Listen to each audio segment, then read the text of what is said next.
নমস্কার, অন্নপূর্ণা ভান্ডার প্রকল্প নিয়ে এই মুহূর্তে একটি অনেক বড় খবর সামনে এসেছে। আপনারা যারা এই জুলাই মাসে অন্নপূর্ণা ভান্ডার প্রকল্পে টাকা পেয়েছেন, তাদের মধ্যে অনেকেই কিন্তু আগামী আগস্ট মাস থেকে আর কোনো টাকা পাবেন না।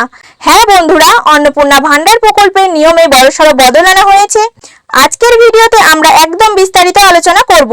কেন অনেক মহিলাই আগস্ট মাসে টাকা পাবেন না, কাদের টাকা বন্ধ হতে পারে এবং যারা এখনো টাকা পাননি তাদের ঠিক কি করতে হবে। এই ভিডিওটি প্রথম থেকে শেষ পর্যন্ত অবশ্যই দেখুন, আর চ্যানেলে নতুন হলে সাবস্ক্রাইব করে আমাদের সাথে জুড়ে থাকবেন। বন্ধুরা, এই জুলাই মাসে প্রায় 1,30,00,000 মহিলার সরাসরি বেনিফিট সিস্টেমের মাধ্যমে 3,000 টাকা করে নিজেদের ব্যাংক অ্যাকাউন্টে পেয়েছেন। কিন্তু এবার সরকারের তরফ থেকে পুনরায় ভেরিফিকেশন বা যাচাইকরণ শুরু করা হচ্ছে। এই ভেরিফিকেশনের পর বেশ কিছু মহিলার টাকা কিন্তু বন্ধ হয়ে যেতে পারে। কারা আগস্ট মাস থেকে টাকা পাবেন না, কাদের ক্ষেত্রে সমস্যা হতে পারে, একটু ভালো করে শুনে নিন। প্রথমত, যে সমস্ত পরিবারে সরকারি চাকরি রয়েছে সেই পরিবারের মহিলারা এই সুবিধা পাবেন না। দ্বিতীয়ত, যাদের নামে ইনকাম ট্যাক্স আইডি ফাইল রয়েছে তারা এই তালিকার বাইরে চলে যেতে পারেন।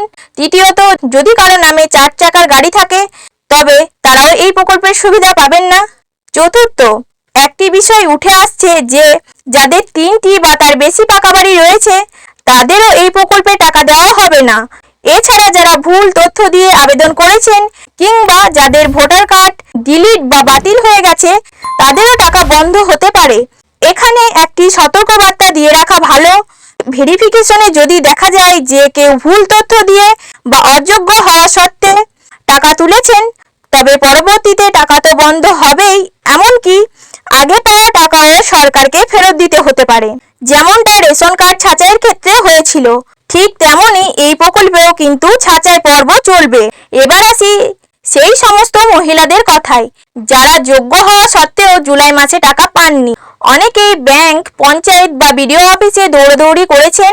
আপনাদের উদ্দেশ্যে জানাই, যদি আপনার স্ট্যাটাসে আন্ডার ইনকোয়ারি, অ্যাপ্লিকেশন সাবমিটেড বা আন্ডার প্রসেস দেখায় তবে চিন্তার কোনো কারণ নেই। আগামী 10 তারিখের মধ্যেই এই আবেদনগুলো পুনরায় যাচাই করে ভুল ত্রুটি শুধরে নিয়ে আবার রিসাবমিট করা হবে। আপনার ক্ষেত্রে শুধু একটি জিনিস নিশ্চিত করতে হবে, আপনার আধার কার্ডের নামের বানানের সাথে যেন ব্যাংক অ্যাকাউন্টের নামের বানান হুবহু মিলে যায়। কোনো স্পেলিং মিস্টেক থাকলে চলবে না। এর পাশাপাশি ব্যাংক অ্যাকাউন্টে কেওয়াইসি এবং ডিবিটি লিঙ্ক যেন অবশ্যই চালু থাকে। আপনি যদি প্রকৃত উপভোক্তা হন এবং আপনার ফর্মটি রিজেক্ট বা বাতিল না হয়ে থাকে তবে আপনি খুব তাড়াতাড়ি এই প্রকল্পের টাকা পেয়ে যাবেন। তাহলে বন্ধুরা, অন্নপূর্ণা ভান্ডার প্রকল্প নিয়ে এই ছিল গুরুত্বপূর্ণ আপডেট। আপনি জুলাই মাসে টাকা পেয়েছেন কি পাননি কমেন্ট করে অবশ্যই জানাবেন। ভিডিওটি ভালো লাগলে একটি লাইক করবেন এবং বন্ধুদের সাথে প্রচুর শেয়ার করবেন। দেখা হচ্ছে পরের ভিডিওতে। ধন্যবাদ।